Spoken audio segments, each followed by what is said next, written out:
Quelle est la longueur optimale d'une vidéo de vente? Aujourd'hui, j'aimerais répondre à une question qui est toute naturelle quand on se lance dans la vidéo pour vendre des produits sur Internet.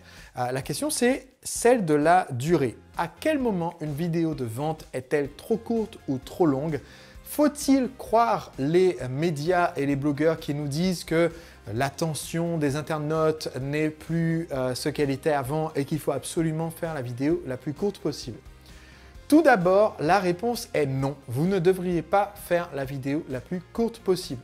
Je vois par exemple sur beaucoup de pages de vente, même de pages de vente de personnes qui vendent de l'information, des vidéos qui sont juste des vidéos d'illustration, même sans son, avec juste de la musique qui dure 1 minute ou 2 minutes. Et ces vidéos, malheureusement, souvent nuisent à l'efficacité de vente de votre page de vente. Parce que, en fait, pour communiquer notre message d'une façon efficace qui amène le client à la vente, il y a un certain nombre d'éléments qui doivent absolument se trouver dans le message de vente. J'ai rédigé un article à ce sujet qui s'intitule « 7 éléments indispensables dans un message de vente » et je vous mettrai le lien de cet article dans la description de l'épisode d'aujourd'hui.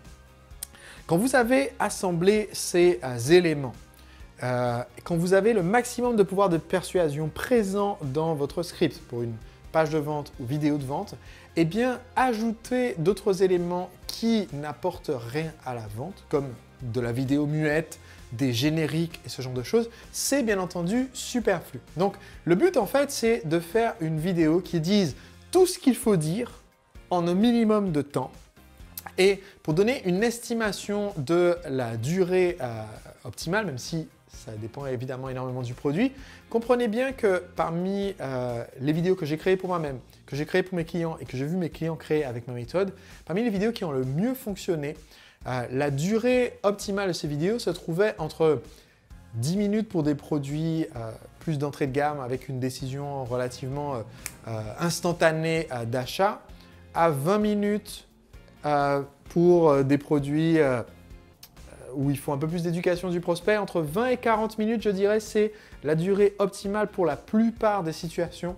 Je pense que le record est un de mes clients, David G, avec une vidéo de plus de 3h30 pour vendre un produit, c'est-à-dire 1 heure d'information, 30 minutes de vente, peut-être une autre heure d'information et 1 heure de témoignage. Bref, c'était interminable. C'était évidemment beaucoup trop long et la vidéo a vendu davantage quand il est revenu à l'ancienne vidéo qui ne durait que 40 et quelques minutes.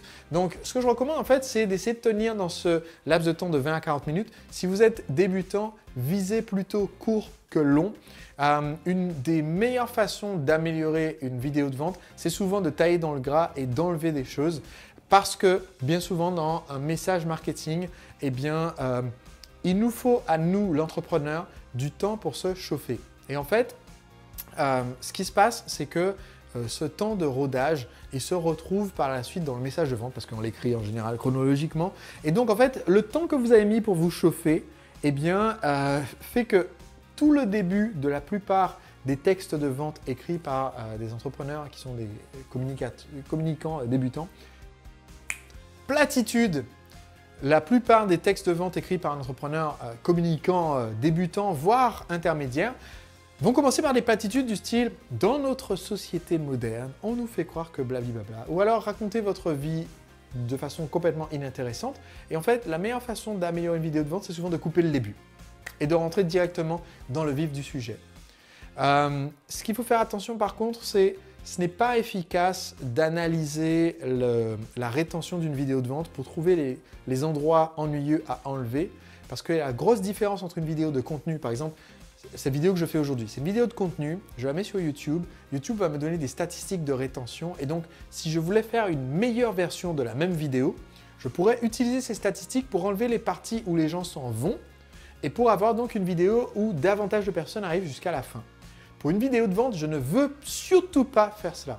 Je l'ai déjà testé un jour pour voir ce qui se passe si vous prenez votre vidéo de vente, que vous observez les statistiques de rétention et que vous enlevez les parties où les gens s'en vont. C'est qu'en fait, vous êtes en train d'enlever les parties où les gens achètent. Parce que la raison pour laquelle souvent ils s'en vont, c'est parce qu'ils vont sur le bon de commande pour acheter. Donc si vous enlevez ces parties-là, ce ne sont pas les parties ennuyeuses comme dans une vidéo de contenu, ce sont probablement les parties qui ont décidé l'achat, où les gens se disent « bon c'est bon, j'ai eu toutes les infos dont j'ai besoin ». Donc ça a baissé les conversions quand on a fait cette optimisation sur notre vidéo de vente en essayant d'enlever les parties où les gens s'en allaient, parce qu'en fait ils s'en allaient pour acheter.